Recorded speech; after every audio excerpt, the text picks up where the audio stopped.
Comment réduire sa taxe foncière? Salut, c'est Grégoire, je suis absolument ravi de te retrouver dans cette nouvelle vidéo. Aujourd'hui, on va parler de réduction de taxes foncières. Vous le savez, en France, les impôts, ça n'arrête absolument à jamais. Et aujourd'hui, je vais vous montrer plusieurs cas de figure très concrets où vous allez pouvoir réduire votre taxe foncière concrètement. Donc, la plupart sont temporaires, je vous rassure, l'État va forcément vous rattraper à un moment donné ou à un autre, mais il y a quelques petites astuces qui peuvent vous faire gagner quelques milliers d'euros assez simplement. Déjà, la première, et pas des moindres, c'est que quand vous achetez, quand vous êtes propriétaire d'un bien immobilier, vous êtes redevable de la taxe foncière à partir du 1er janvier de l'année en cours. C'est-à-dire que vous êtes propriétaire au 1er janvier, vous êtes redevable de la taxe foncière, ok? Si vous, demain, vous vous portez acquéreur pour ce bien immobilier, admettons que vous vous portez acquéreur en janvier, vous n'avez théoriquement pas à payer la taxe foncière pour l'année en cours. Donc le notaire va faire ce qu'on appelle un prorata de la taxe foncière, mais sachez que c'est marqué noir sur blanc, soit dans le bulletin officiel des finances et des impôts publics, nous on appelle ça le BOFIP, c'est marqué noir sur blanc sur le BOFIP. Vous avez le droit de demander à votre notaire de ne pas appliquer le prorata et que ce soit du coup le propriétaire, enfin du coup l'ancien propriétaire qui paye la taxe foncière pour l'année en cours. Donc ça peut être extrêmement avantageux, surtout si vous achetez des gros immeubles et que vous achetez ce bien en début d'année, vous allez économiser plusieurs milliers d'euros de taxe foncière juste avec cette simple astuce, juste en demandant à votre notaire de ne pas proratiser la taxe foncière parce que c'est un commun accord entre le vendeur et l'acheteur. Donc déjà, c'est première grosse astuce pour gagner plusieurs milliers d'euros de taxes foncières. Quand vous allez faire des travaux, que ce soit dans le neuf ou... Alors j'ai pris des notes parce qu'en fait, il y a beaucoup de choses à dire. Quand vous faites des travaux, quand vous allez faire une maison neuve, vous allez avoir droit à une exonération de 2 ans de taxes foncières parce que vous avez fait une maison neuve, ok? Donc ça, c'est super intéressant. Si votre maison est en ce qu'on appelle en BBC, en bâtiment basse consommation. Donc là, on parle en classe énergétique en A ou B, donc il faut que ce soit vraiment le top du top au niveau isolation. Vous avez le droit d'avoir une réduction de taxe foncière qui peut se porter jusqu'à 5 ans. Donc en fait, c'est temporaire. Donc 5 ans si vous réussissez à faire un logement neuf classé en A ou B. Donc ça, c'est quand même super puissant. Si vous faites de la rénovation maintenant, donc dans le cas de la rénovation, vous allez faire des rénovations énergétiques pour un montant entre au minimum 10 à 15 000 euros.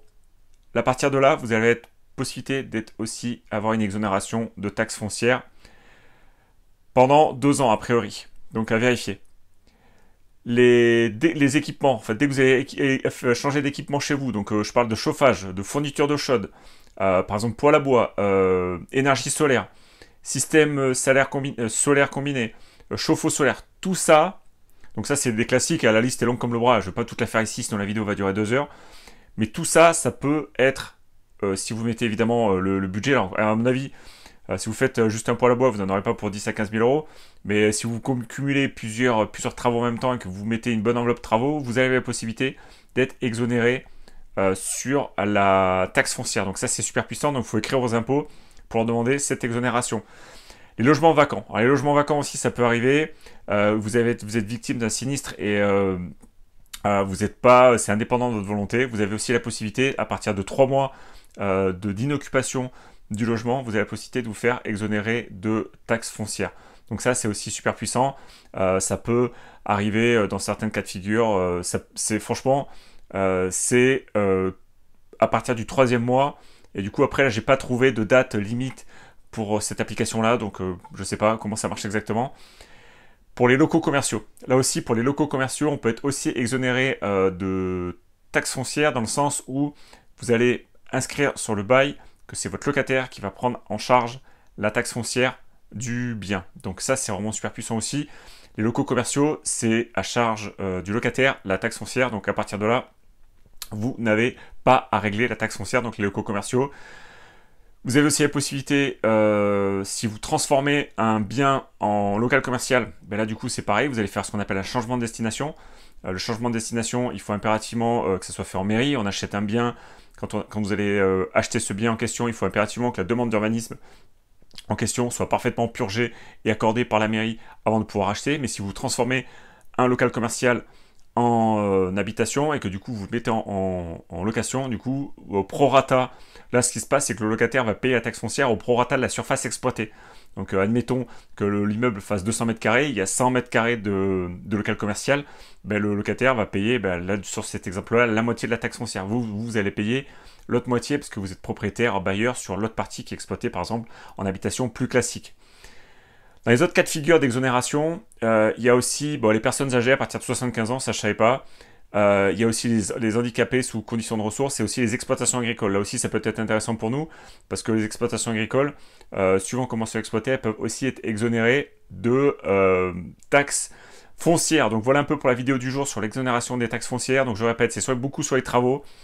Dès que votre logement, dès que vous faites des gros travaux de rénovation sur votre bien, vous avez la possibilité d'être exonéré de taxes foncières pendant un certain temps, donc ça c'est plutôt agréable.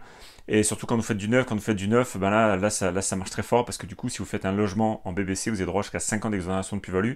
Donc ça c'est plutôt pas mal, plutôt assez intéressant pour nous. Donc voilà, je te mets ici un lien complémentaire où tu peux cliquer dessus, c'est 1 heure de formation gratuite autour de l'immobilier. Tu as aussi des liens dans la description, n'hésite pas à aller faire un petit tour. Ce sont des heures de formation offertes autour de l'immobilier. Mets un pouce like si la vidéo t'a plu, je te dis à très vite pour une prochaine vidéo, à bientôt, ciao ciao.